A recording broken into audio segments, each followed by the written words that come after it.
이 집에서 당장 꺼져! 내가 뭔데 아직도 여기 있어? 차가운 빗줄기가 쏟아지는 현관 앞 10년치 살림이 담긴 검은 비닐봉지 하나가 혜진의 발 앞에 내동댕이 쳐졌습니다.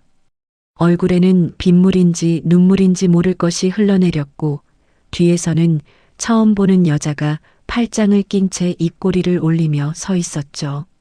10년을 함께 산 남편이 그 여자의 허리에 손을 얹은 채 혜진을 내려다보고 있었습니다. 이웃집 불빛 하나 켜지지 않는 밤이었습니다. 다시는 여기 얼씬도 하지 마! 아버지도 이제 내 아버지 아니야! 무릎이 꺾였습니다. 그런데 바로 그 순간 뒤쪽에서 맨발이 빗속을 철벅철벅 달려오는 소리가 들렸습니다. 치매로 오늘이 몇 월인지도 모르는 시아버지 덕수였습니다. 넘어질 듯 비틀거리면서도 두 손만은 꼭 쥔 채로 혜진 앞에 선 그는 떨리는 손으로 낡고 찌그러진 양철 과자 상자를 혜진의 품에 억지로 밀어 넣었습니다. 혜진아, 이거 꼭 가져가. 대체 저 상자 안에 무엇이 들어 있었던 걸까요? 그리고 왜 시아버지는 전부를 잃은 그 순간 맨발로 빗속을 달려나온 것일까요? 지금부터 한 며느리의 처절하고도 눈부신 이야기가 시작됩니다. 여러분의 구독과 좋아요가 큰 힘이 됩니다. 이 사연은 실제 있었던 한 가족의 이야기를 바탕으로 등장인물의 이름과 일부 상황을 각색하여 재구성하였습니다. 새벽 5시 아직 어둠이 거치지 않은 골목길에 혜진의 발소리가 울렸습니다. 손에는 시아버지 덕수의 약봉지와 두부 한 모가 들린 비닐봉투가 들려 있었죠. 편의점 야간 알바를 마치고 돌아오는 길이었습니다. 몸은 천근만근이었지만 발걸음은 멈출 수가 없었습니다. 집에 혼자 남겨진 덕수가 걱정이었으니까요. 현관문을 조심스럽게 열었을 때 거실불이 켜져 있었습니다. 심장이 덜컥 내려앉았죠. 덕수가 또 나가려고 하는 건 아닐까. 혜진은 서둘러 안으로 들어갔습니다. 덕수는 소파에 앉아 낡은 사진첩을 펼쳐놓고 있었습니다. 슬리퍼도 신지 않은 맨발로 손에는 오래된 흑백 사진 한 장을 꼭 쥔 채였죠. 아버님, 왜 안 주무시고 계세요? 혜진이 무릎을 꿇고 앉아 조심스럽게 물었습니다. 덕수는 고개를 들지 않고 사진만 바라봤습니다.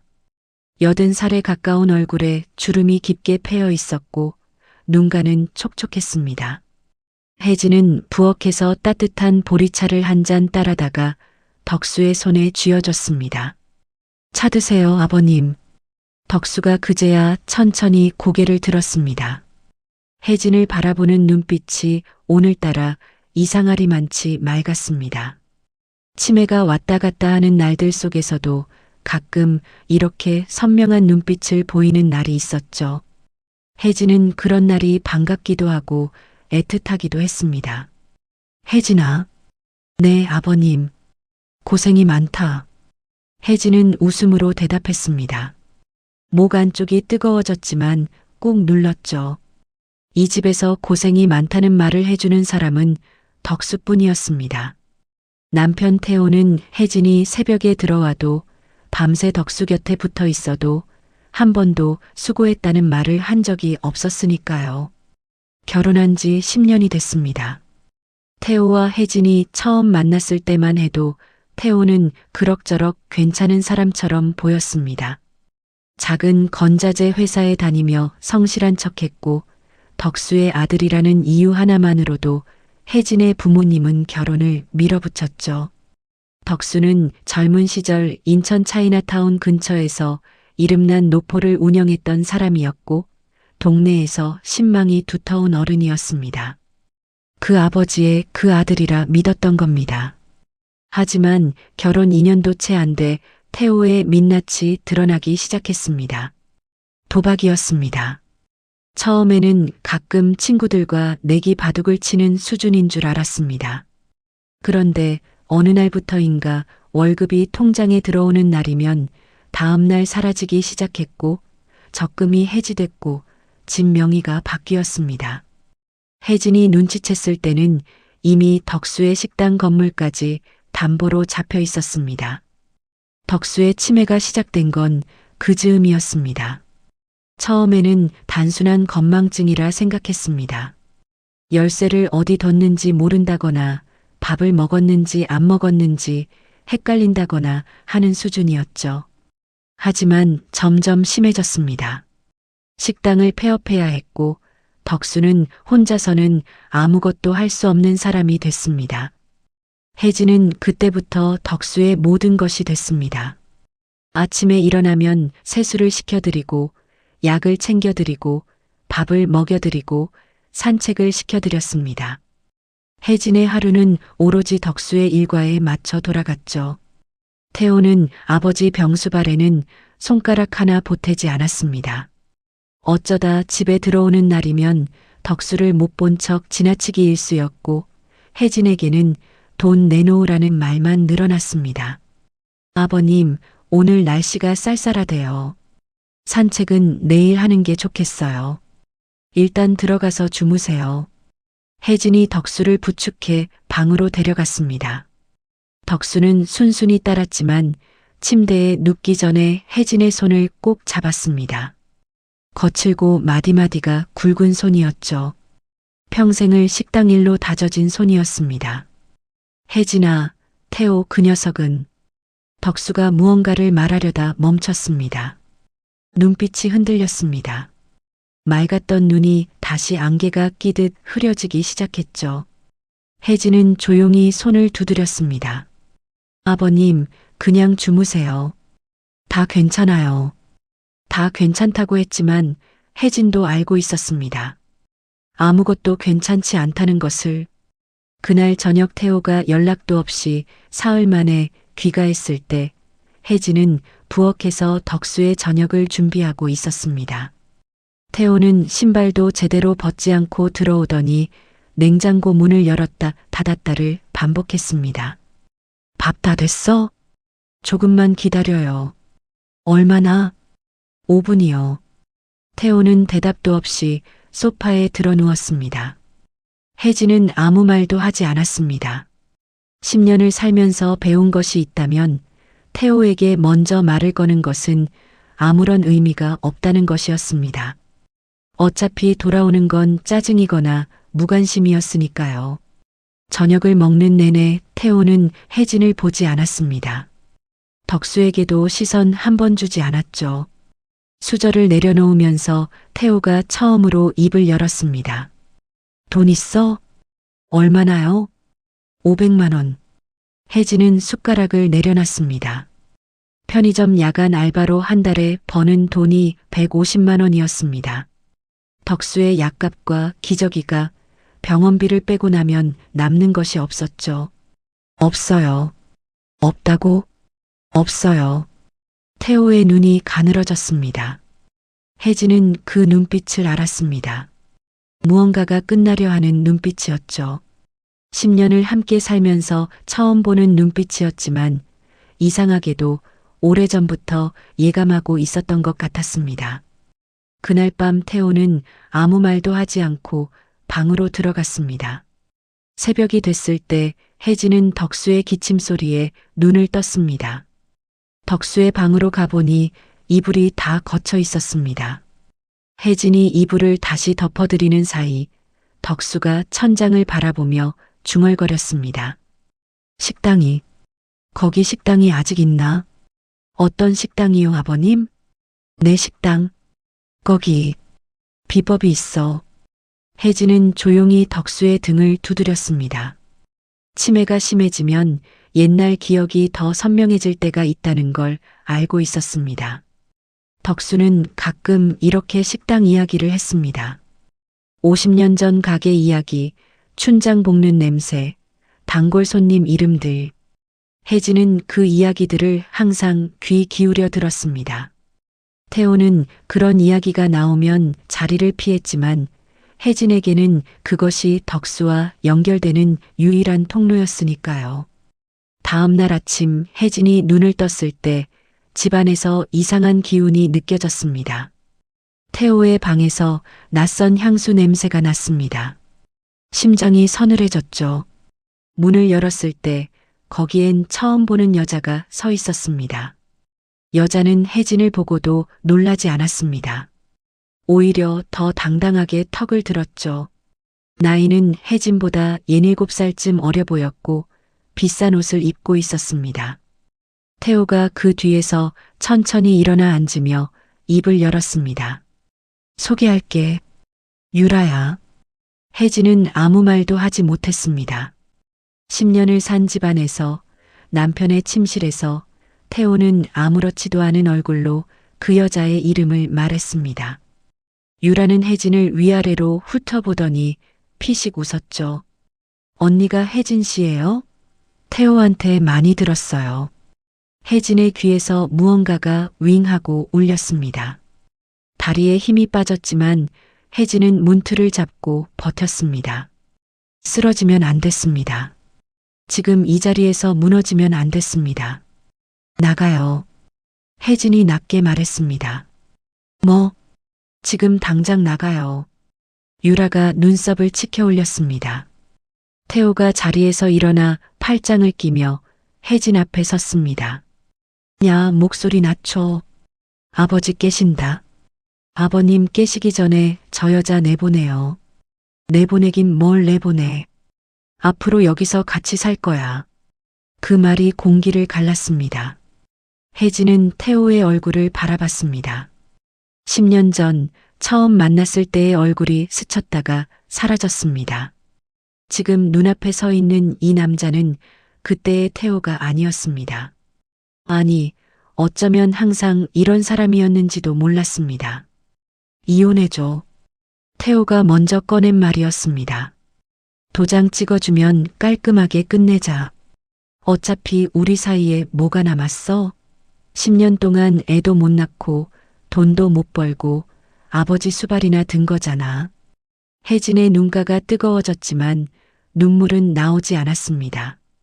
오히려 온몸이 차갑게 굳어가는 느낌이었죠. 10년이 그 한마디로 정리됐습니다. 애도 못 낳고 돈도 못 벌고 아버지 수발이나 든 것. 태호의 눈에는 혜진의 10년이 그것뿐이었습니다. 아버님은요? 아버지는 내가 알아서 해. 어떻게요? 요양원에 보낼 거예요? 그게 내가 알 일이야? 유라가 옆에서 태호의 팔을 잡아당겼습니다. 태호야, 그냥 빨리 끝내자. 오래 끌 거 없잖아. 태호는 서랍에서 서류 봉투를 꺼내 혜진에게 던졌습니다. 혜진이 짚지 않자 봉투는 바닥에 떨어졌습니다. 이혼 서류였습니다. 날짜가 이미 인쇄돼 있었고 태호의 서명은 끝나 있었습니다. 오늘 도장 찍고 나가. 재산은 없으니까 위자료도 없어. 그냥 나가면 돼. 혜진은 바닥에 봉투를 내려다봤습니다. 손이 떨렸습니다. 분노인지 슬픔인지 구분이 되지 않았습니다. 그냥 나가면 된다고 했습니다. 10년을 살았던 집에서 10년을 모신 시아버지 곁에서 그냥 나가면 된다고 했습니다. 도장은 못 찍어요. 뭐? 아버님을 두고는 못 나가요. 태호의 눈빛이 싸늘해졌습니다. 유라가 혜진의 앞으로 한 발 다가섰습니다. 언니, 눈치 없이 굴지 마요. 어차피 버려진 거잖아요. 예쁘게 나가요. 혜진은 유라를 보지 않았습니다. 태호만 봤습니다. 태호 씨, 아버님 치매 약 복용 방법 알아요? 저녁에 혈압약이랑 같이 드리면 안 되는 거 알아요? 밤에 화장실 가실 때 불 켜드려야 하는 거 알아요? 아버님이 무서운 꿈 꾸시면 어떻게 달래드리는지 알아요? 태호는 아무 말도 하지 않았습니다. 하나도 모르잖아요. 그러니까 아버님 두고 못 나가요. 그 순간 복도에서 발소리가 들렸습니다. 덕수였습니다. 잠옷바람에 슬리퍼를 끌며 나온 덕수는 낯선 유라를 보고 멈칫했습니다. 그러다 혜진을 발견하고 천천히 걸어왔죠. 혜진아, 아버님 일어나셨어요. 아침 드셔야죠. 혜진이 덕수 곁으로 가려는 순간 태호가 혜진의 팔을 잡았습니다. 아버지 신경 꺼. 오늘 나가. 태호 씨, 오늘 안 나가면 내가 짐 싸서 던진다. 덕수가 태호와 혜진 사이를 번갈아 봤습니다. 상황을 온전히 이해하는 것 같지는 않았지만 무언가 나쁜 일이 벌어지고 있다는 것은 느끼는 것 같았습니다. 덕수가 혜진의 손을 잡았습니다. 그날 오후 내내 혜진은 덕수의 방에 있었습니다. 태호는 유라와 거실에서 술을 마셨고 웃음소리가 끊이지 않았습니다. 혜진은 덕수에게 저녁약을 챙겨드리고 좋아하시는 북어국을 끓여드렸습니다. 덕수는 밥을 먹으면서 혜진의 손을 가끔 두드렸습니다. 말은 없었지만 그 손길이 말보다 많은 것을 전했습니다. 밤이 됐을 때 빗소리가 시작됐습니다. 처음에는 가늘다가 점점 굵어졌습니다. 혜진이 덕수를 재우고 방에서 나왔을 때 현관 앞에 검은 비닐봉지가 여러 개 놓여 있었습니다. 혜진의 옷가지와 세면도구, 책 몇 권이 아무렇게나 쑤셔 넣어져 있었죠. 태호가 팔짱을 낀 채 서 있었고 유라는 그 뒤에서 손톱을 다듬고 있었습니다. 나가. 한마디였습니다. 짧고 차가웠습니다. 아버님이 주무시고 있어요. 상관없어. 나가라고. 혜진은 움직이지 않았습니다. 그러자 태호가 비닐봉지를 직접 집어 현관문을 열고 밖으로 집어 던졌습니다. 봉지가 빗속으로 떨어지며 옷가지들이 쏟아졌습니다. 혜진은 그것을 보고도 발이 떨어지지 않았습니다. 이 집에서 당장 꺼져. 내가 뭔데 아직도 여기 있어? 태호의 고함이 집안을 울렸습니다. 어디선가 잠결에 덕수가 기침하는 소리가 들렸습니다. 혜진은 눈을 감았다가 떴습니다. 그리고 천천히 현관으로 걸어 나갔습니다. 빗줄기가 온몸을 적셨습니다. 뒤에서 문이 쾅 닫혔습니다. 혜진은 쏟아진 옷가지들을 주워 담았습니다. 손이 덜덜 떨렸습니다. 무릎이 꺾였습니다. 빗속에 주저앉은 채로 혜진은 처음으로 소리 없이 울었습니다. 10년이 빗속에 녹아 흘러내리는 것 같았죠. 그때 문이 다시 열렸습니다. 맨발로 빗속을 달려오는 발소리가 났습니다. 혜진이 고개를 드는 순간 덕수가 비틀거리며 혜진 앞에 서 있었습니다. 잠옷이 순식간에 빗물에 흠뻑 젖었고 발은 맨발이었습니다. 덕수는 두 손으로 무언가를 꼭 쥐고 있었습니다. 낡고 찌그러진 양철 과자 상자였습니다. 혜진아. 덕수의 목소리가 떨렸습니다. 그러나 그 눈빛만큼은 오랜만에 놀랍도록 맑았습니다. 이거 꼭 가져가. 알았지? 꼭. 혜진은 덕수의 손에서 과자 상자를 받아들었습니다. 생각보다 묵직했습니다. 녹이 슬고 군데군데 찌그러진 상자였는데 뚜껑 테두리에는 낡은 테이프가 겹겹이 붙어 있었죠. 오래전부터 누군가가 정성스럽게 감싸온 흔적이었습니다. 아버님, 일단 들어가세요. 발 시려요. 괜찮아. 혜진아, 잘 간직해. 절대 잃어버리면 안 돼. 덕수의 목소리가 떨렸습니다. 비가 쏟아지는데도 꼼짝하지 않고 혜진의 눈을 바라봤습니다. 혜진은 상자를 가슴에 안은 채 고개를 끄덕였습니다. 네, 아버님. 잘 간직할게요. 어서 들어가세요. 감기 드세요. 그 순간 태호가 현관에서 소리를 질렀습니다.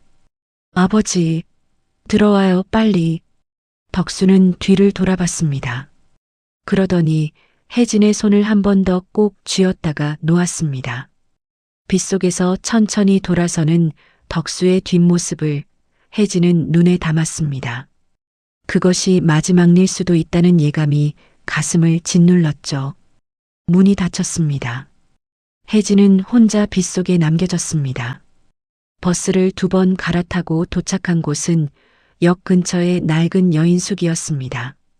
하룻밤에 3만 원, 지갑에 남은 돈이 7만 원이었습니다. 혜진은 방에 들어오자마자 바닥에 주저앉았습니다.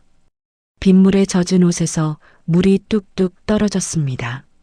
무릎을 끌어안고 한참을 그렇게 있었죠. 얼마나 지났을까요? 혜진은 천천히 상자를 내려다봤습니다. 덕수가 그토록 간곡하게 쥐어준 것이었습니다. 온전치 못한 정신으로도 맨발로 빗속을 달려나와 건네준 것이었죠. 혜진은 테이프를 조심스럽게 뜯기 시작했습니다. 손이 떨렸습니다. 뚜껑을 열었을 때 처음 보인 것은 빛바랜 쿠키 봉지 몇 개였습니다. 오래전 과자 부스러기가 굳어있는 봉지들이었죠. 혜진은 봉지를 하나씩 꺼냈습니다. 그런데 봉지들을 다 꺼내고 나서도 상자가 예상보다 높았습니다. 혜진은 손가락으로 바닥을 두드려 봤습니다. 둔탁한 소리가 났습니다. 이중 바닥이었습니다. 손톱으로 틈새를 찾아 눌렀습니다.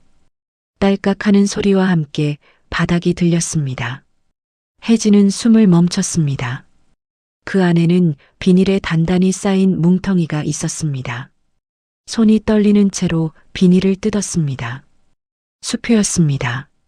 묶음으로 묶인 수표 다발이었죠. 그 아래에는 낡은 서류 봉투가 있었고 봉투 옆에는 두툼한 공책 한 권과 편지 봉투 하나가 놓여 있었습니다. 혜진은 먼저 편지 봉투를 집어들었습니다. 봉투 겉면에 손글씨가 적혀 있었습니다. 우리 혜진에게. 눈물이 쏟아졌습니다. 봉투를 뜯는 손이 심하게 떨렸습니다. 편지지는 2장이었고 글씨는 중간중간 흔들려 있었습니다. 치매가 오기 전 혹은 잠깐 정신이 돌아온 순간에 쓴 글씨였습니다. 혜진아, 이 편지를 내가 읽고 있다면 내가 걱정했던 일이 벌어진 게다. 태호 그 녀석은 내 아들이지만 나는 그 녀석을 믿지 않는다. 오래전부터 알고 있었다. 도박판에 드나드는 것도 남의 돈을 빌려 쓰는 것도 내가 치매가 오기 전에 손을 써뒀다. 수표는 내가 식당 팔고 남겨둔 돈이다. 서류 봉투 안에 땅 문서가 있는데 그 땅은 태호 이름이 아니라 내 이름으로 신탁해뒀다. 정 변호사라고 내가 50년 가까이 믿고 지내온 사람이다.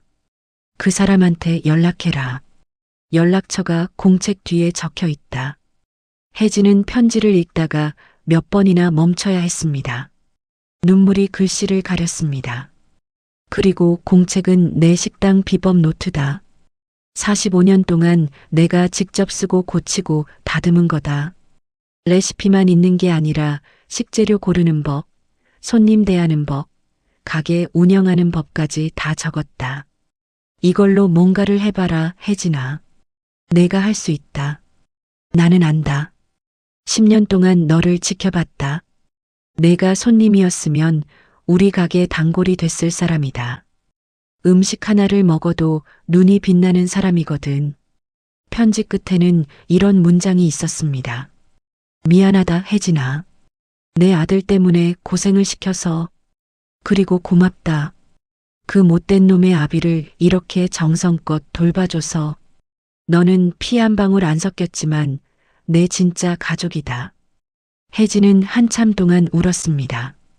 여인숙 낡은 방 바닥에 앉아서 빗소리를 들으며 무릎 위에 편지를 올려놓고 소리 없이 울었습니다. 이 집에서 10년 동안 단 한 번도 가족이라는 말을 들은 적이 없었습니다. 그 말이 이렇게 늦게, 이런 방식으로 왔습니다. 울음이 잦아들었을 때 혜진은 공책을 펼쳤습니다. 빽빽한 글씨와 그림으로 가득한 페이지들이었습니다. 된장찌개 레시피 옆에는 된장 고르는 법이 적혀 있었고 갈비찜 페이지 옆에는 고기 핏물 빼는 시간까지 세세하게 기록돼 있었습니다. 어떤 페이지에는 계절별 식재료 산지 목록이 있었고 어떤 페이지에는 단골 손님 이름과 좋아하는 메뉴가 적혀 있었습니다. 손님의 기억까지 기록해둔 사람이었습니다. 혜진은 공책을 가슴에 안았습니다. 덕수의 평생이 담긴 물건이었습니다. 이것을 지키겠다고, 이것을 살려내겠다고 그 순간 혜진은 마음속으로 다짐했습니다. 서류 봉투를 열었습니다. 토지 등기부 등본과 신탁 계약서가 들어 있었습니다. 혜진은 법률 서류를 잘 몰랐지만 수혜자 이름에 자신의 이름이 적혀 있다는 것은 알아볼 수 있었습니다. 공책 뒷표지를 펼치자 정 변호사라는 이름과 전화번호가 적혀 있었습니다. 다음 날 아침 혜진은 전화를 걸었습니다. 신호가 3번 울리고 나서 중후한 목소리가 들렸습니다. 여보세요. 저 강덕수 어르신 며느리 혜진이라고 합니다. 어르신 편지를 보고 연락드렸습니다. 잠깐의 침묵이 흘렀습니다. 기다리고 있었습니다. 정 변호사의 목소리가 차분했습니다. 혜진은 그 목소리에서 이상하게도 안도감을 느꼈습니다. 전화를 끊고 나서 혜진은 수표 다발을 다시 내려다봤습니다. 일어서야 했습니다. 무너질 시간이 없었습니다. 덕수가 맨발로 빗속을 달려나와 이것을 쥐어준 데는 이유가 있었습니다. 혜진은 여인숙 창문으로 바깥을 내다봤습니다. 비가 그쳐 있었습니다. 골목 끝에 아침 햇빛이 들어오고 있었습니다. 혜진은 공책을 펼쳐 첫 번째 페이지를 다시 읽었습니다. 덕수의 글씨로 적힌 첫 문장이었습니다. 음식은 정성이다. 정성은 속일 수 없다. 혜진은 그 문장을 손가락으로 짚었습니다. 그리고 천천히 일어났습니다. 정 변호사 사무실은 시내 중심가 오래된 건물 4층에 있었습니다. 엘리베이터도 없는 건물이었는데 계단 난간이 반질반질하게 달아 있었습니다. 오랫동안 많은 사람이 오르내린 흔적이었죠. 혜진은 숨을 고르며 4층까지 올라갔습니다.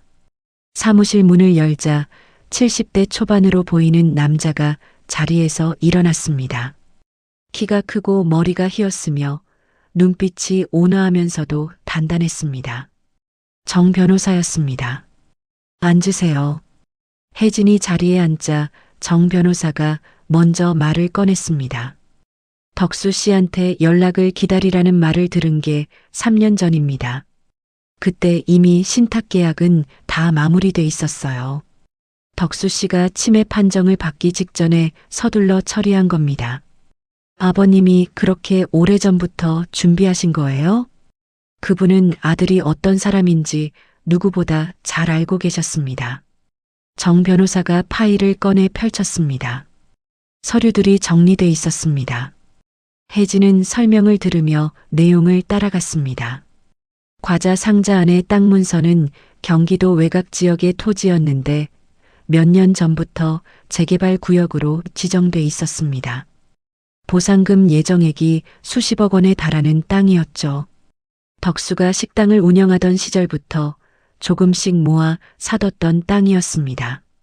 태호 씨는 이 사실을 모릅니까? 모르는 것 같습니다. 알았다면 진작 손을 댔겠죠. 혜진은 잠시 말을 잃었습니다. 덕수가 평생을 바쳐 모은 재산이었습니다. 그것을 아들이 아니라 며느리에게 남긴 것이었죠. 그 마음이 얼마나 무거웠을지, 얼마나 긴 시간을 고민했을지 혜진은 감히 다 헤아릴 수 없었습니다. 저 어떻게 해야 하죠? 일단 돈을 움직이세요.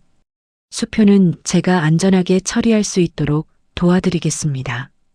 그리고 빨리 자립하셔야 합니다. 태호 씨가 토지 신탁 사실을 알게 되면 반드시 법적으로 다툴 겁니다. 그 전에 혜진 씨가 경제적으로 독립해서 자리를 잡아야 싸울 수 있습니다. 혜진은 고개를 끄덕였습니다. 그러다 문득 공책 생각이 났습니다. 아버님 비법 노트가 있어요. 식당 운영하는 방법이 다 적혀 있는데 제가 식당을 하면 어떨까요? 정 변호사가 잠깐 혜진을 바라봤습니다. 그러더니 처음으로 옅게 웃었습니다. 덕수 씨가 그러더군요. 혜진 씨라면 할 수 있다고. 그 말이 혜진의 가슴 한가운데를 건드렸습니다. 혜진은 입술을 꼭 다물었다가 천천히 풀었습니다. 해보겠습니다. 사무실을 나온 혜진은 곧바로 발품을 팔기 시작했습니다. 먹자골목을 돌아다니며 빈 상가를 확인했습니다. 사흘을 돌아다닌 끝에 골목 안쪽에 자리한 작은 상가 하나를 발견했습니다. 오래된 분식집이 나간 자리였는데 주방 설비가 일부 남아 있었고 월세가 그리 비싸지 않았죠. 무엇보다 골목 입구에서 안쪽으로 들어오는 동선이 자연스러웠습니다. 혜진은 상가 앞에 서서 눈을 감았습니다. 이 자리에 덕순의 밥상을 차리겠다고 생각했습니다. 아버님의 이름을 걸고 아버님의 비법으로 아버님이 살아계신 동안 함께 운영하겠다고. 그것이 지금 혜진이 할 수 있는 가장 확실한 다짐이었습니다. 계약을 마치고 혜진은 공사에 들어갔습니다. 수표로 받은 돈 가운데 일부를 인테리어에 썼습니다. 화려하게 꾸미지 않았습니다. 덕수의 노트에 적혀 있는 대로였습니다. 가게는 깨끗하고 따뜻해야 한다. 들어오는 사람이 집에 온 것 같아야 한다. 벽은 밝은 미색으로 칠하고 테이블은 원목으로 맞췄으며 입구 쪽에는 작은 화분을 뒀습니다. 간판은 손글씨체로 덕순의 밥상이라고 새겼습니다. 메뉴는 노트에서 고른 12가지로 시작했습니다. 된장찌개와 순두부찌개, 제육볶음과 갈치조림, 계란말이와 잡채. 어디서나 먹을 수 있는 음식들이었지만 노트에 적힌 방법은 달랐습니다. 된장은 직접 담근 것을 쓰되 최소 2년 이상 묵힌 것을 사용하고 갈치는 제주산을 쓰되 내장을 손질할 때 이 부분을 어떻게 처리해야 비린내가 나지 않는지까지 적혀 있었습니다. 혜진은 노트를 읽고 또 읽으며 손에 익혔습니다. 개업 전날 밤 혜진은 가게 부엌에 혼자 남아 테스트 요리를 했습니다. 된장찌개를 끓이고 제육볶음을 볶고 계란말이를 만들었습니다. 완성된 음식을 한 숟가락씩 맛봤습니다. 눈이 뜨였습니다. 노트의 레시피대로 만들었을 뿐인데 어딘가 다른 맛이 났습니다. 단순히 맛있는 것을 넘어서 따뜻한 맛이었습니다. 혜진은 그 자리에서 잠깐 울었습니다. 덕수의 손맛이 이런 것이었구나 싶어서였습니다. 개업 첫날은 조용했습니다. 점심시간에 손님이 3팀 왔습니다. 근처 회사 직원들로 보이는 사람들이었는데 밥을 다 먹고 나면서 하나같이 비슷한 말을 했습니다. 어디서 먹어본 맛 같은데 기억이 안 난다고, 오랜만에 밥을 제대로 먹은 것 같다고. 혜진은 배웅하며 고개를 숙였습니다. 사흘이 지나자 입소문이 돌기 시작했습니다. 일주일이 지나자 점심줄이 생겼습니다. 한 달이 지나자 먹자골목에서 혜진의 가게를 모르는 사람이 없어졌습니다. SNS에 사진이 올라오기 시작했고 지역 맛집 블로그에 소개됐습니다. 혜진은 새벽 4시에 가게에 나와 재료를 손질하기 시작했습니다. 마감은 저녁 9시였습니다. 몸이 힘들었지만 힘들다는 생각이 들지 않았습니다. 처음으로 자신이 하는 일이 의미 있다는 느낌을 받았습니다. 그러던 어느 날 오후 가게 문이 3개 열렸습니다. 점심 손님이 빠진 오후 2시였습니다. 태호가 들어왔습니다. 뒤에 유라가 따라 들어왔고 태호 옆에는 모르는 남자 둘이 서 있었습니다. 눈빛이 험했습니다. 사채업자로 보이는 사람들이었습니다. 태호의 얼굴은 헬쑥했고 눈밑이 검었습니다. 도박빚이 더 불어난 것 같았습니다. 여기서 이러고 있었어? 태호가 가게를 둘러보며 말했습니다. 목소리에 비웃음이 섞여 있었습니다. 돈 내놔. 무슨 돈이요? 내가 아버지한테 받은 거. 다 알아. 돈이 어딘가 있는 거 알거든. 내 아버지 재산이잖아. 그거 다 내 거야. 혜진은 주방 카운터 앞에 서서 태호를 바라봤습니다. 손은 조용히 앞치마 끈을 잡고 있었습니다. 저한테 받을 돈 없어요. 야, 말 곱게 해. 이 사람들 누군지 알아? 유라가 테이블을 손으로 탁 쳤습니다. 혜진 씨, 우리가 좋게 말할 때 들어요. 진짜 힘들어지기 전에. 그때 가게 옆문이 열렸습니다. 먹자골목 상인의 회장인 오씨 아저씨가 들어왔습니다. 뒤에 상인 두세 명이 더 들어섰습니다. 오씨 아저씨는 태호 일행을 보고 팔짱을 끼며 말했습니다. 여기서 뭐 하는 거요? 태호가 오씨 아저씨를 흘겨봤습니다. 관계없는 사람은 빠져요. 여기 내 구역인데 내가 왜 빠져요? 이 골목에서 손님한테 행패 부리면 내가 가만 안 있어요. 상인들이 양쪽으로 서자 태호의 눈빛이 흔들렸습니다. 사채업자들도 이런 상황을 원하지 않는 것 같았습니다. 태호는 혜진을 향해 손가락질을 하며 말했습니다. 두고 봐. 그리고 일행과 함께 가게를 나갔습니다. 문이 닫히고 나서야 혜진의 다리에서 힘이 빠졌습니다. 오씨 아저씨가 혜진을 돌아봤습니다. 저 사람 남편이에요? 전 남편이요. 오씨 아저씨가 혀를 찼습니다. 조심해요. 저런 눈빛은 그냥 가는 법이 없어. 혜진은 고개를 끄덕였습니다. 조심해야 한다는 것 알고 있었습니다. 하지만 그보다 더 먼저 알고 있는 것이 있었습니다. 무너지면 안 된다는 것이었습니다. 덕수가 그 상자를 건네준 것은 무너지라고 한 것이 아니었으니까요. 그날 밤 혜진은 가게 문을 닫고 나서 한참을 앉아 있었습니다. 태호의 눈빛이 머릿속에서 지워지지 않았습니다. 저런 눈은 그냥 가는 법이 없다는 오씨 아저씨의 말도 귓가에 맴돌았죠. 혜진은 정 변호사에게 전화를 걸었습니다. 태호가 가게로 찾아왔습니다. 예상했던 일입니다. 아직 법적으로 건드릴 방법은 없어요. 신탁계약이 완벽하게 돼 있으니까요. 다만 혜진 씨 한 가지 걱정이 됩니다. 아버님이요? 잠깐 침묵이 흘렀습니다. 태호 씨가 토지 신탁 사실을 알게 되는 건 시간 문제입니다. 그걸 알게 되면 덕수 씨를 이용하려 할 겁니다. 혜진은 전화기를 쥔 손에 힘이 들어갔습니다. 그 말이 무슨 뜻인지 바로 알아들었습니다. 덕수를 볼모로 삼겠다는 것이었습니다. 제가 아버님을 데려올 수 있을까요? 지금 당장은 어렵습니다. 태호 씨가 법적 보호자니까요.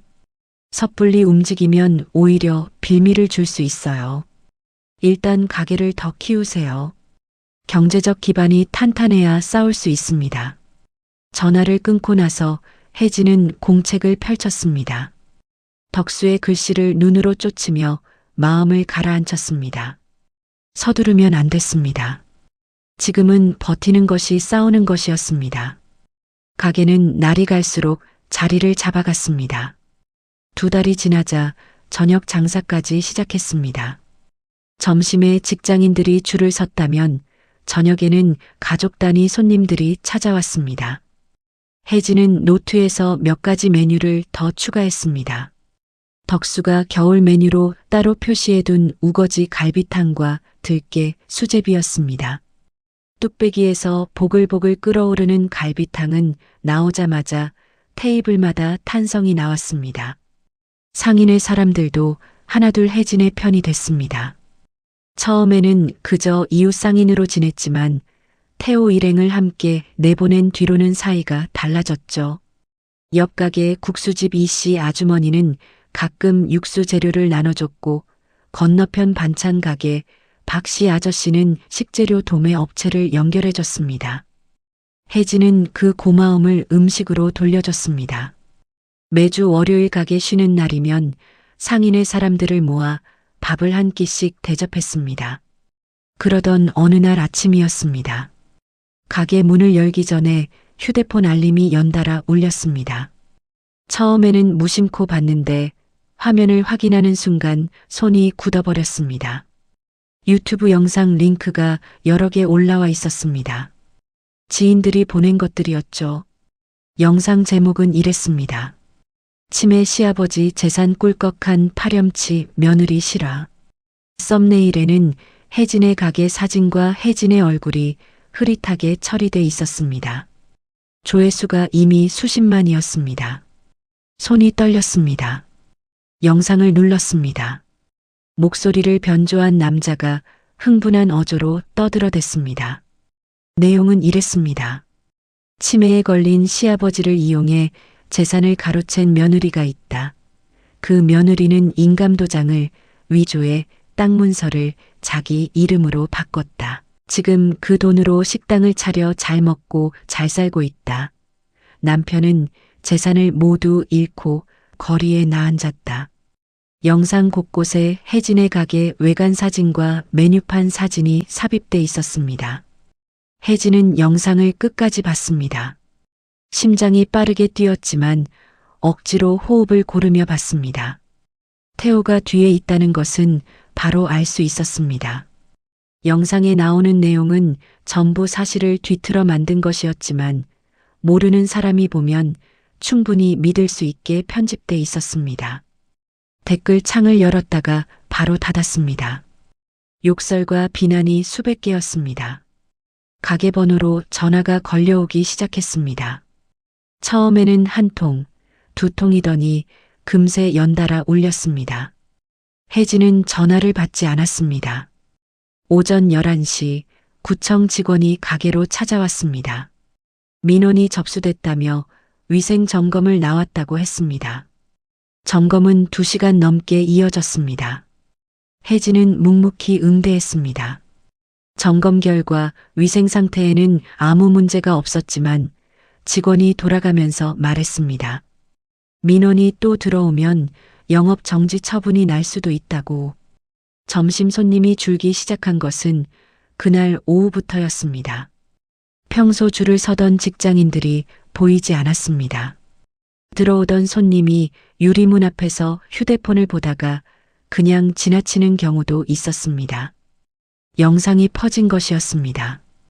오씨 아저씨가 굳은 얼굴로 가게 안으로 들어왔습니다. 봤어요? 네. 어떻게 할 거예요? 혜진은 잠시 대답하지 않았습니다. 억울했습니다. 온몸이 분노로 떨렸습니다.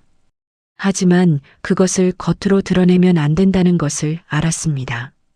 지금 흔들리면 태호가 원하는 대로 되는 것이었습니다. 일단 장사해요. 영상 대응은요? 정 변호사님한테 연락했어요. 법적으로 처리할 거예요. 오씨 아저씨가 혜진을 한참 바라보다가 고개를 끄덕였습니다. 하지만 상인들 사이에서 거리가 생기기 시작한 것은 막을 수 없었습니다. 이 씨 아주머니는 며칠째 인사를 피했고 박 씨 아저씨는 도매업체 연결을 더 이상 하지 않겠다고 했습니다.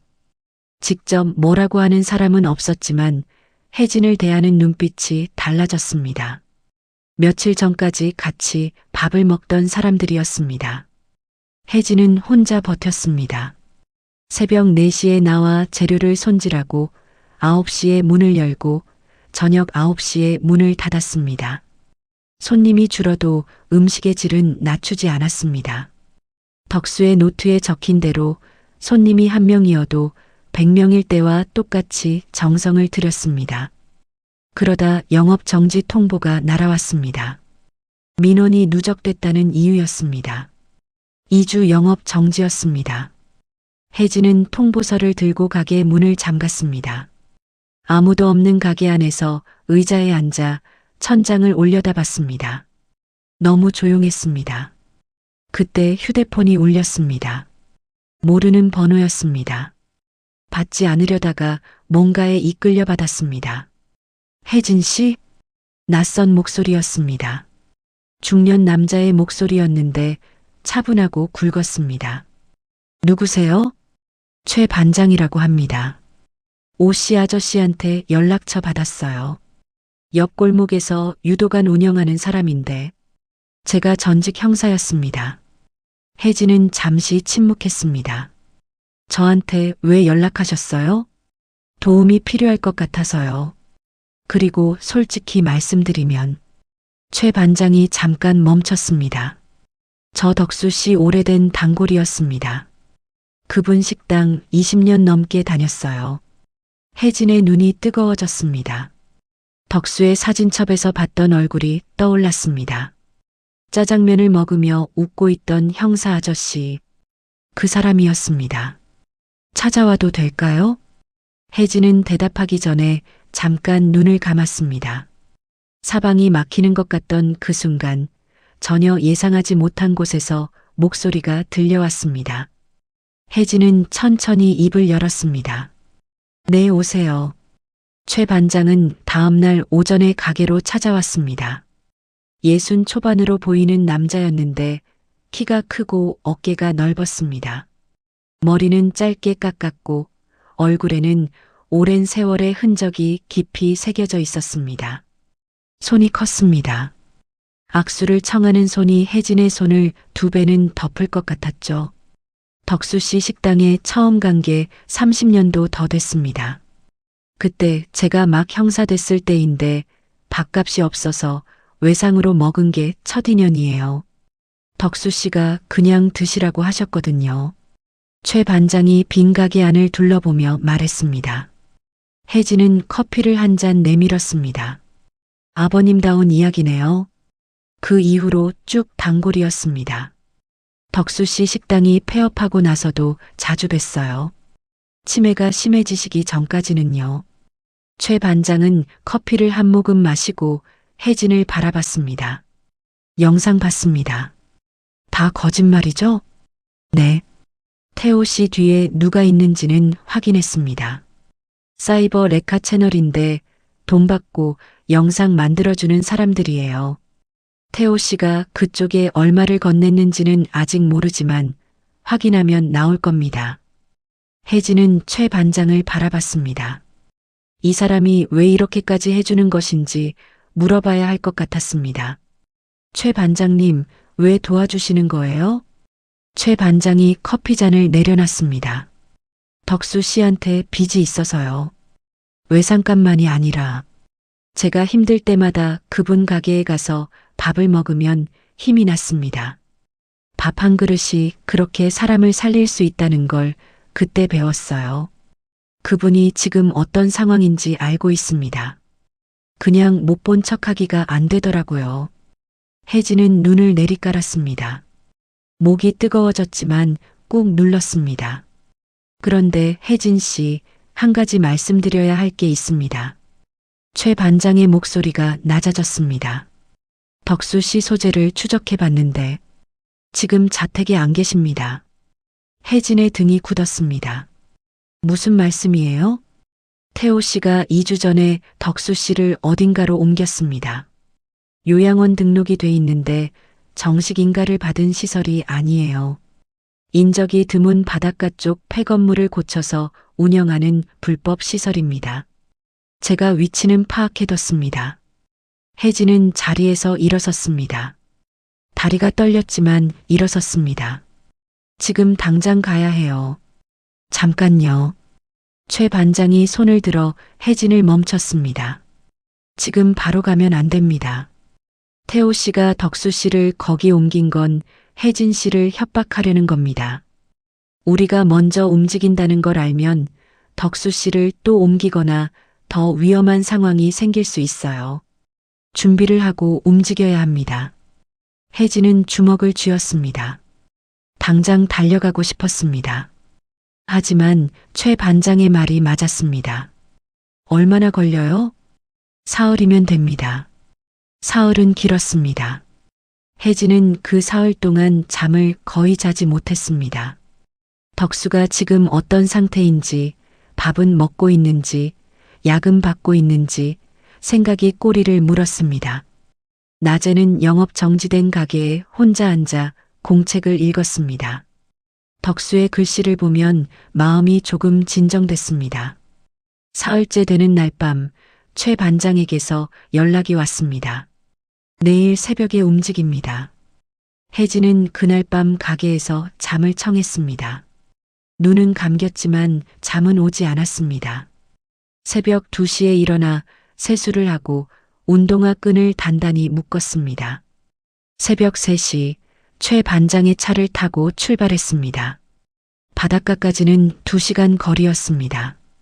차 안에서 최 반장이 작전을 설명했습니다. 시설 내부 구조는 이미 파악해뒀고 경비는 2명이며 새벽 4시에서 5시 사이가 교대 시간이라 가장 빈틈이 생긴다고 했습니다. 혜진은 듣고 또 들었습니다. 머릿속에 새겼습니다. 건물이 보이기 시작했을 때 혜진은 숨을 고르게 쉬려고 의식적으로 노력했습니다. 폐건물을 대충 손본 것 같았습니다. 창문에 불빛이 희미하게 새어나왔고 입구 쪽에 경비가 한 명 서 있었습니다. 바닷바람이 차가웠습니다. 최 반장이 차를 건물에서 멀리 세웠습니다. 두 사람은 소리 없이 내렸습니다. 최 반장이 먼저 움직였고 혜진이 뒤를 따랐습니다. 건물 뒤쪽으로 돌아가 낮은 창문을 통해 안으로 들어갔습니다. 안은 어둡고 냄새가 났습니다. 소독약과 퀴퀴한 냄새가 섞인 것이었습니다. 복도를 따라 이동했습니다. 방이 여러 개였습니다. 최 반장이 손전등을 낮게 켜며 문 하나하나를 확인했습니다. 세 번째 방 앞에서 멈췄습니다. 문틈으로 안을 들여다봤습니다. 혜진은 심장이 멎는 것 같았습니다. 덕수였습니다. 좁은 침대에 누워 있었는데 몸이 눈에 띄게 줄어 있었습니다. 이불 하나 없이 담요 한 장만 덮고 있었고 얼굴이 창백했습니다. 혜진은 자신도 모르게 손으로 입을 막았습니다. 그때 최 반장이 혜진의 팔을 잡았습니다. 복도 끝에서 발소리가 들렸습니다. 두 사람은 옆방으로 몸을 숨겼습니다. 발소리가 지나갔습니다. 혜진은 숨을 참은 채 최 반장을 봤습니다. 최 반장이 손짓으로 신호를 보냈습니다. 최 반장이 바깥으로 나가더니 잠시 후 무전기 소리가 건물 안에 크게 울려 퍼졌습니다. 경찰 무전 소리를 흉내낸 것이었습니다. 복도에서 웅성거리는 소리와 함께 발소리들이 건물 앞쪽으로 몰렸습니다. 혜진은 그 틈에 덕수의 방으로 뛰어들었습니다. 아버님, 덕수가 눈을 떴습니다. 혜진을 보는 눈이 처음에는 초점이 없었습니다. 그러다 천천히 또렷해졌습니다. 혜진아. 네, 저예요. 아버님, 일어나실 수 있어요? 덕수의 몸이 너무 가벼웠습니다. 혜진이 부축하는데 뼈만 남은 것 같았습니다. 얼마나 굶은 것인지, 얼마나 추웠던 것인지. 혜진은 이를 악물었습니다. 지금 울면 안 됐습니다. 최 반장이 접어온 휠체어를 펼쳤습니다. 덕수를 태우고 뒷문으로 빠져나갔습니다. 바닷바람이 거세게 불었습니다. 혜진은 자신의 점퍼를 벗어 덕수에게 덮었습니다. 차까지 뛰었습니다. 차에 오르는 순간 최 반장이 조용히 말했습니다. 증거 확보했습니다. 학대 정황 사진이랑 시설 내부 영상이요. 혜진은 덕수의 손을 잡았습니다. 차가웠습니다. 두 손으로 감싸쥐었습니다. 덕수가 가느다랗게 말했습니다. 혜진아, 밥 먹고 싶다. 혜진은 그 말의 끝내 눈물이 터졌습니다. 소리 없이 흘렸습니다. 차가 어둠 속을 달렸습니다. 바다 냄새가 멀어졌습니다. 네, 아버님. 제가 해드릴게요. 아버님이 제일 좋아하시는 거로. 병원에서 덕수의 상태를 확인한 의사는 심각한 얼굴을 했습니다. 탈수와 영양 결핍이 심각했고 욕창이 시작되고 있었습니다. 당장 입원이 필요하다고 했죠. 혜진은 입원 수속을 밟으면서 손이 떨렸지만 멈추지 않았습니다. 서류를 작성하고 보호자 서명을 하고 담당 의사와 이야기를 나눴습니다. 덕수가 입원실에 누워 링거를 맞기 시작했을 때 혜진은 복도 의자에 앉아 처음으로 긴 숨을 내쉬었습니다. 최 반장이 옆에 앉아 자판기 커피를 내밀었습니다. 수고했습니다. 반장님 덕분이에요. 최 반장이 고개를 저었습니다. 이제부터가 진짜 시작입니다. 태호 씨가 덕수 씨가 없어진 걸 알면 바로 움직일 거예요. 혜진은 커피를 두 손으로 감쌌습니다. 정 변호사님한테 연락해야겠어요. 지금 당장 하세요. 빠를수록 좋습니다. 정 변호사는 전화를 받자마자 상황을 파악했습니다. 불법 감금과 노인 학대 두 가지 모두 형사 고소가 가능하다고 했습니다. 최 반장이 확보한 증거를 넘겨받아 고소장을 준비하겠다고 했죠. 그리고 덧붙였습니다. 혜진 씨, 이제 법정에서 끝낼 때가 됐습니다. 제가 준비해둔 게 있어요. 혜진은 다음 날 정 변호사 사무실로 갔습니다. 정 변호사가 책상 위에 파일 하나를 올려놓았습니다. 8년 전에 덕수 씨가 찍어둔 영상입니다. 혜진은 파일 안에 USB를 바라봤습니다. 치매 판정을 받기 직전에 직접 저한테 맡기셨어요. 공증도 맞춰뒀습니다. 내용은 두 가지입니다.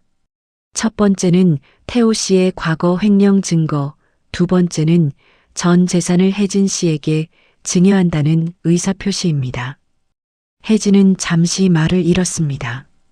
덕수는 그때 이미 알고 있었던 겁니다. 치매가 완전히 오기 전에 자신이 모든 것을 잊어버리기 전에 이것을 남겨둔 것이었습니다. 태호 씨 측에서 인감도장 위조 혐의로 맞고소를 준비하고 있다는 정보가 들어왔습니다. 재판이 열리면 저쪽에서 먼저 공격해 올 겁니다. 하지만 이 영상이 있으면 얘기가 달라져요. 재판 날짜가 잡혔습니다. 혜진은 그날까지 매일 병원에 들렀습니다. 덕수는 링거와 영양제를 맞으며 조금씩 기력을 회복했습니다. 밥을 먹을 수 있게 되던 날 혜진이 직접 끓여온 북어국을 드셨습니다. 덕수는 한 숟가락 뜨더니 한참 말이 없었습니다. 내 식당 국 맛이다. 혜진은 웃었습니다. 눈물이 날 것 같았지만 웃었습니다. 아버님 노트대로 끓였어요. 덕수가 혜진의 손을 잡았습니다. 잘했다. 재판 당일 법정은 조용했습니다. 태호 측 변호인이 먼저 나서서 혜진이 치매 환자인 덕수를 이용해 인감도장을 위조하고 재산을 가로챘다고 주장했습니다. 목소리가 크고 자신감이 넘쳤습니다. 방청석에서 웅성거리는 소리가 났습니다. 태호는 양복을 차려입고 앉아 혜진을 흘겨봤고 유라는 그 옆에서 고개를 빳빳이 들고 있었습니다. 혜진은 앞을 봤습니다. 정 변호사가 옆에 앉아 있었고 최 반장이 방청석에서 팔짱을 낀 채 지켜보고 있었습니다. 혜진은 두 손을 무릎 위에 가지런히 놓고 숨을 고르게 쉬었습니다. 정 변호사가 일어섰습니다. 피고 측에서 인감도장 위조를 주장하고 있습니다만 이 계약은 덕수 씨 본인의 명확한 의사에 따라 이루어진 겁니다. 그 증거를 제출하겠습니다. USB 영상이 법정 화면에 재생됐습니다. 8년 전의 덕수였습니다. 치매가 오기 직전의 덕수는 또렷한 눈빛으로 카메라를 바라보고 있었습니다. 목소리가 낮고 분명했습니다. 나 강덕수는 정신이 온전한 상태에서 이 영상을 남긴다. 내 아들 태호는 20년 전부터 내 식당 자금을 횡령해왔고 도박빚을 내 명의로 떠넘겼다.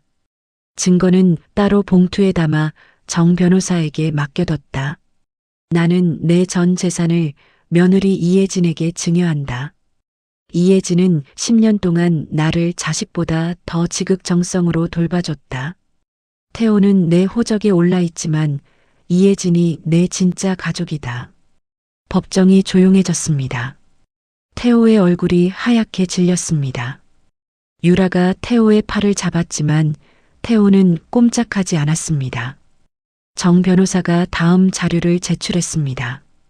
최 반장이 확보한 불법 요양시설 내부 영상과 사진이었습니다. 덕수가 담요 한 장으로 차가운 바닥 위에 누워있는 장면, 밥그릇에 죽이 굳어있는 사진, 욕창이 생기기 시작한 등의 사진이었습니다. 방청석에서 낮은 탄식이 새어나왔습니다. 그때 법정 뒷문이 열렸습니다. 휠체어를 탄 덕수가 들어왔습니다. 간호사가 밀고 들어온 휠체어에 앉은 덕수는 법정을 천천히 둘러봤습니다. 태호와 눈이 마주쳤습니다. 덕수는 아들을 오래 바라봤습니다. 그 눈빛에 분노도 없었고 슬픔도 없었습니다. 그저 깊고 조용한 눈빛이었습니다. 덕수가 정 변호사에게 봉투 하나를 건넸습니다. 정 변호사가 판사에게 제출했습니다.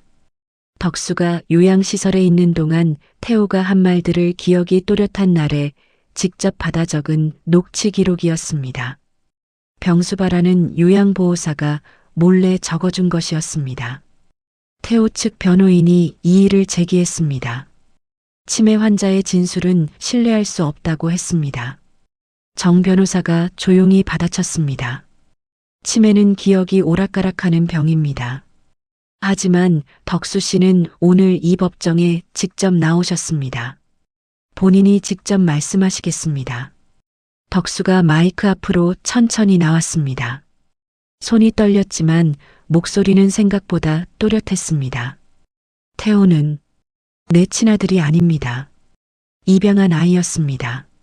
그 아이가 부끄럽지 않게 키우려고 평생을 바쳤습니다. 그런데 그 아이는 나를 거기 버렸습니다. 법정이 다시 조용해졌습니다. 혜진이가 내 딸입니다. 피 한 방울 안 섞였지만 내 딸입니다. 태호가 자리에서 벌떡 일어섰습니다. 아버지, 앉으세요. 판사가 낮고 단호하게 말했습니다. 태호가 주저앉았습니다. 유라는 이미 가방을 끌어당기고 있었습니다. 판사가 서류를 정리하며 입을 열었습니다. 태호의 불법 감금과 노인 학대 혐의는 충분한 증거가 확인됐고 인감도장 위조 주장은 근거가 없음이 영상과 공증 서류로 입증됐습니다. 신탁계약은 유효하며 덕수의 재산은 이혜진에게 귀속된다는 판결이 내려졌습니다. 경위가 들어와 태호의 팔을 잡았습니다. 태호가 혜진을 향해 소리를 질렀습니다. 이혜진, 두고 봐. 혜진은 돌아보지 않았습니다.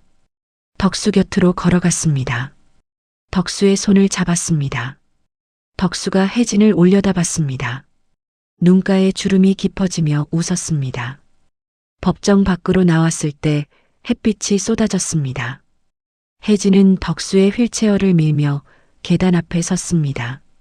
최 반장이 다가와 말없이 휠체어 반대편을 잡았습니다. 셋이서 천천히 햇빛 속으로 나왔습니다.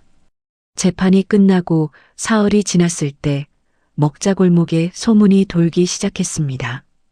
태호와 유라가 구속됐다는 것, 불법 요양시설 원장도 함께 입건됐다는 것, 그리고 혜진에 대한 영상이 전부 허위 제보로 만들어진 것이었다는 것이었습니다. 사이버 레카 채널 운영자가 태호에게 돈을 받고 영상을 제작했다는 사실이 수사 과정에서 드러났고 채널은 강제 폐쇄됐습니다. 상인들이 하나둘 가게 앞에 나타나기 시작했습니다. 이 씨 아주머니가 제일 먼저 왔습니다. 문이 잠겨 있는 가게 앞에 서서 한참을 머뭇거리다가 혜진이 나오자 고개를 푹 숙였습니다. 혜진 씨, 미안해요. 내가 너무 쉽게 의심했어요. 혜진은 잠시 아주머니를 바라봤습니다. 서운하지 않다면 거짓말이었습니다. 힘든 시간 동안 외면당했던 기억이 없지 않았죠. 하지만 혜진은 알고 있었습니다. 사람들이 나쁜 마음으로 등을 돌린 것이 아니었다는 것을, 무서웠던 것이고 몰랐던 것이었습니다.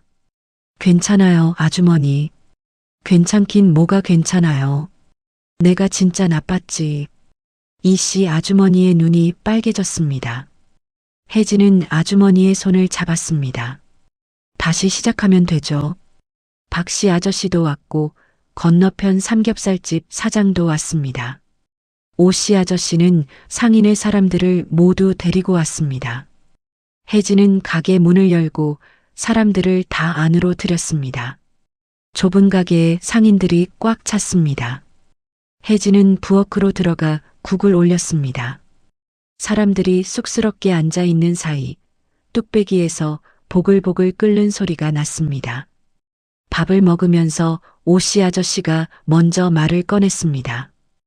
혜진 씨, 앞으로 어떻게 할 거예요? 혜진은 숟가락을 내려놓고 천천히 말했습니다.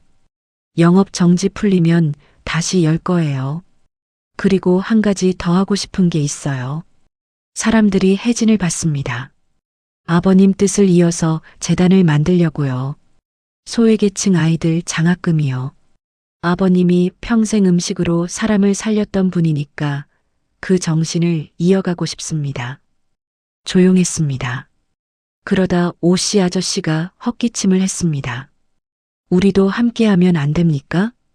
혜진이 오씨 아저씨를 바라봤습니다. 상인회에서 매달 조금씩 모아서 보태면요. 우리 골목에서 이런 일 하나쯤은 있어야죠. 사람들이 고개를 끄덕이기 시작했습니다. 이씨 아주머니가 손을 들었습니다. 저도요. 저도 할게요. 혜진은 눈이 뜨거워졌습니다. 이것이 덕수가 말한 것이었구나 싶었습니다. 노트 첫 장에 적혀 있던 문장이 떠올랐습니다. 음식은 정성이다. 정성은 속일 수 없다. 그리고 정성은 결국 사람을 움직인다는 것을 혜진은 이제 몸으로 알았습니다. 영업 정지가 풀리던 날, 혜진은 새벽 4시에 가게에 나왔습니다. 재료를 손질하면서 덕수의 노트를 펼쳐 놓았습니다. 오늘은 어떤 메뉴로 시작할까 고민하다가 노트 한가운데 페이지에 별표가 2개 쳐진 레시피를 발견했습니다. 따로 표시된 것이었는데 처음 발견한 페이지였습니다. 이 국은 특별한 날에만 끓인다. 사람이 힘들 때, 새로 시작할 때, 오래간만에 반가운 사람을 만날 때, 미역국인데 보통 미역국이 아니다. 레시피 아래에 작은 글씨로 한 줄이 더 있었습니다. 혜진아, 내가 이 페이지를 읽고 있다면 잘 버텨냈다는 뜻이다. 고생했다. 혜진은 한참을 그 자리에 서 있었습니다. 손등으로 눈가를 닦고 나서 미역을 불리기 시작했습니다. 오전 10시 병원에서 덕수가 퇴원했습니다. 최 반장이 차로 데려다 줬습니다. 혜진은 가게 앞에서 기다리고 있었습니다. 휠체어에서 내리는 덕수가 가게 간판을 올려다 봤습니다. 손글씨체로 새겨진 덕순의 밥상 4글자였습니다. 덕수가 오래 바라봤습니다. 내 이름이네. 아버님 이름이에요. 아버님 비법으로 하는 가게니까요. 덕수가 혜진을 봤습니다. 그 눈빛이 맑았습니다. 오늘은 맑은 날이었습니다. 들어가요, 아버님. 밥 드셔야죠. 가게 안으로 들어서자 미역국 끓는 냄새가 났습니다. 덕수가 코를 킁킁거렸습니다. 이 냄새가 아버님 노트에 있던 거예요. 특별한 날에 끓이는 미역국이요. 덕수가 천천히 고개를 끄덕였습니다. 혜진이 덕수를 창가 자리에 앉혔습니다. 햇빛이 테이블 위에 따뜻하게 내려앉았습니다. 혜진은 부엌으로 들어가 뚝배기에 미역국을 담았습니다. 밥을 고봉으로 담아 함께 내왔습니다. 덕수가 숟가락을 들었습니다. 첫 숟가락을 뜨고 나서 오래 씹었습니다. 혜진은 맞은편에 앉아 덕수를 바라봤습니다. 덕수가 천천히 눈을 들었습니다. 내 맛이다. 혜진이 웃었습니다. 이번에는 울지 않았습니다. 그냥 웃었습니다. 가게 한편 선반 위에는 낡은 양철 과자 상자가 놓여 있었습니다. 녹이 슬고 찌그러진 상자였습니다. 유리 케이스 안에 넣어 작은 손글씨 팻말과 함께 전시해 뒀습니다. 덕순의 밥상의 시작. 점심 손님들이 들어오기 시작했습니다. 문이 열릴 때마다 바깥의 햇빛이 가게 안으로 쏟아졌습니다. 혜진은 자리에서 일어나 앞치마 끈을 매며 부엌으로 들어갔습니다. 덕수는 창가에 앉아 들어오는 손님들을 바라봤습니다. 그 얼굴에 오랜만에 미소가 번졌습니다. 모든 것이 무너지던 그 빗속에서 맨발로 달려나와 건네준 낡은 과자 상자 하나였습니다. 그 안에 담긴 것은 돈도 땅 문서도 아니었습니다. 한 사람이 평생을 바쳐 사랑한 마음이었습니다. 그 마음이 혜진을 일으켜 세웠고 혜진은 그 마음으로 사람들을 살렸습니다. 음식은 정성이다. 정성은 속일 수 없다. 덕수가 평생을 두고 믿어온 그 문장은 이제 혜진의 것이기도 했습니다.